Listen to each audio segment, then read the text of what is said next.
Sentence, active passive का imperative sentence. ठीक है बेटा, जो आपका इंपरेटिव सेंटेंस होता है बेटा वो वर्ब के फर्स्ट फॉर्म से शुरू होता है। क्लियर है? वर्ब के फर्स्ट फॉर्म से कह रहा है कि इंपरेटिव सेंटेंस सदैव वर्ब यानी क्रिया के फर्स्ट फॉर्म से प्रारंभ होता है। ठीक है?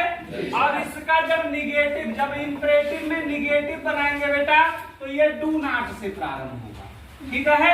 डू नॉट से। अब कंफ्यूजन, जैसे जो इंट्रोगेटिव सेंटेंस भी होता है तो वो भी तो डू से शुरू होता है। जैसे देखो, जैसे अगर लिखा जाए कि डू नॉट और डू यू नॉट, एक लिखा है डू नॉट, एक लिखा है डू यू नॉट।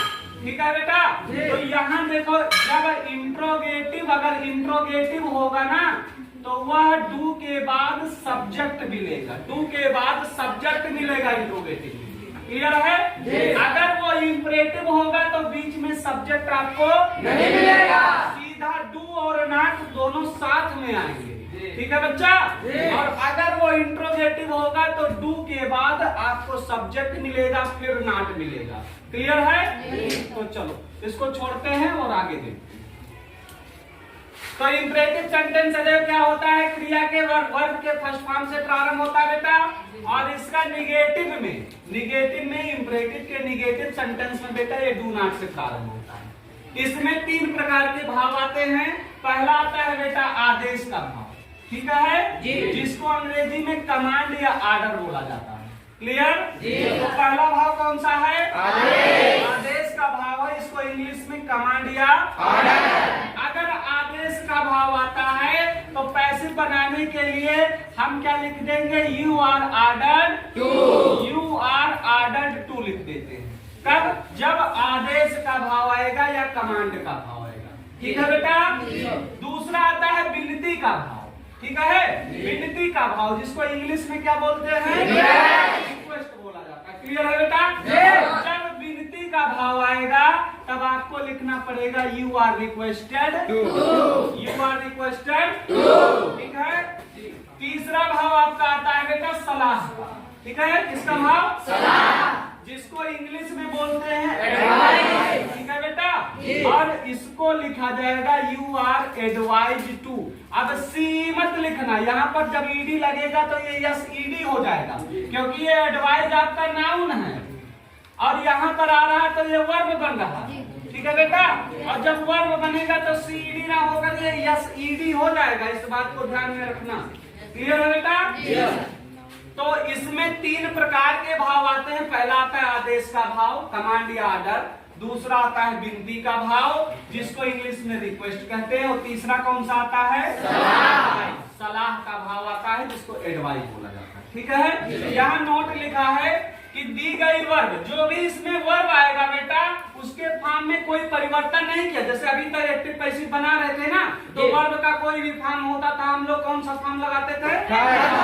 पैसिव में लगाते थे ना। लेकिन इस इंपरेटिव में ऐसा नहीं है।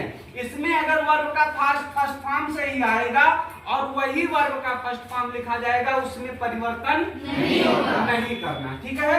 अर्थात वर्ब को फर्स्ट फॉर्म में ही रहने देते, वर्ब को फर्स्ट फॉर्म में ही रहने देते। चलो तो देखो बेटा, सेंटेंस आपका है।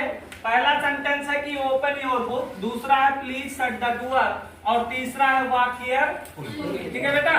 अब इसमें आपको क्या करना है? भाव पहचानना है। ठीक है? क्या पहचानना है? भाव। तो पहला कह रहा है ओपन योर बुक, अपनी किताब खोलो। आर्डर दे रहा, आदेश दे रहा है कि अपनी किताब खोलो। ठीक है बच्चा? और हमने बताया है कि जब आदेश का भाव आएगा तो क्या लिखोगे? यू आर ऑर्डर्ड टू, यही लिखा जाएगा ना। तो चलो इसके पहले हमको क्या करना है? यही जोड़ देना है। ठीक है बेटा? तो जोड़ दो यू आर ऑर्डर्ड टू। अब क्या बच्चा हमारे पास? जो पूरा बच्चा इसको पूरा वही छाप लो बच्चा। यू आर ऑर्डर्ड टू, फिर क्या है? बस ओपन योर, बस बन गया। देखो कितना आसान है, बन गया।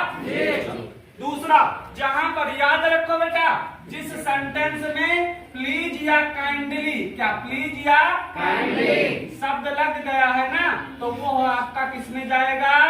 निवेदन में जाएगा, रिक्वेस्ट में चला जाएगा। ठीक है बेटा, वह सेंटेंस आपका रिक्वेस्ट होगा जिसमें प्लीज या काइंडली शब्द आगे लगा होगा।